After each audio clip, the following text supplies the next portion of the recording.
1948 সালের 17 সেপ্টেম্বর ভারতবর্ষের মানচিত্রে চিরতরে হারিয়ে যায় একটি স্বাধীন মুসলিম রাষ্ট্র হায়দ্রাবাদ। প্রায় 600 বছরের স্বাধীনতার অবসান ঘটে ভারতীয় সশস্ত্র বাহিনীর হাতে। মুসলিম শাসনের এই শেষ প্রতীকটি হারিয়ে যায় চিরতরে। ভারত ভাগ হল 1947 সালে। একদিকে ভারত, অন্যদিকে পাকিস্তান। কিন্তু দক্ষিণাত্যের মুসলিম রাষ্ট্র হায়দ্রাবাদ স্বাধীন থাকার সিদ্ধান্ত নেয়। ওসমান আলী খান নিজাম উল মুলক আসেফ শাহ নবম এই রাষ্ট্রের সুলতান। তার পূর্বপুরুষদের শতাব্দী প্রাচীন ঐতিহ্যকে সমুন্নত রাখতে চান। তারা জাতিসংঘের সদস্যপদ লাভের জন্য আবেদন করেন, কিন্তু ভাগ্যের বিধান ছিল ভিন্ন। ভারতের নেতারা এই স্বাধীনতার পক্ষে ছিলেন না। তারা হায়দ্রাবাদকে জোর করে ভারতের অন্তর্ভুক্ত করার সিদ্ধান্ত নেন। অপারেশন পোলো নামে একটি সামরিক অভিযান চালায় ভারতীয় সেনারা।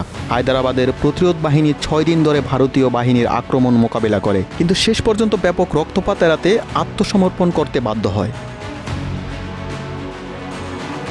এই অভিযান নিয়ে পরবর্তীতে অনেক বিতর্ক সৃষ্টি হয়। বিশেষ করে মারথোয়ারা অঞ্চলে হিন্দু মুসলিম সম্পর্কে চরমভাবে ক্ষতিগ্রস্ত হয়। ভারতীয় সেনাদের হামলার পর হায়দ্রাবাদের মুসলমানরা ব্যাপক সহিংসতার শিকার হয়। প্রচুর মানুষ হত্যা করা হয়। বহু মুসলিম নারী ধর্ষিত হন। ভারতের প্রধানমন্ত্রী জওহরলাল নেহরু এই বিপর্যয়ের ব্যাপারে রাষ্ট্রীয় তদন্তের নির্দেশ দিয়েছিলেন, কিন্তু এই তদন্তের ফলাফল কখনো প্রকাশ করা হয়নি।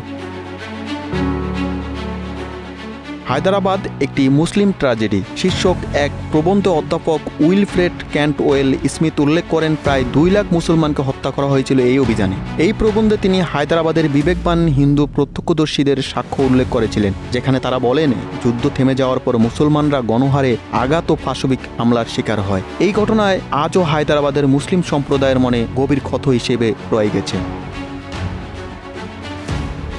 ধ্বংসযজ্ঞের পর যারা বেঁচে ছিলেন তারাও ভীত সন্ত্রস্ত অবস্থায় কিং কর্তব্য বিমূঢ় হয়ে পড়েছিল। তাদের হাজার হাজার ব্যক্তিকে হত্যা করা হয় এবং উচ্ছেদ করা হয় কয়েক লাখকে।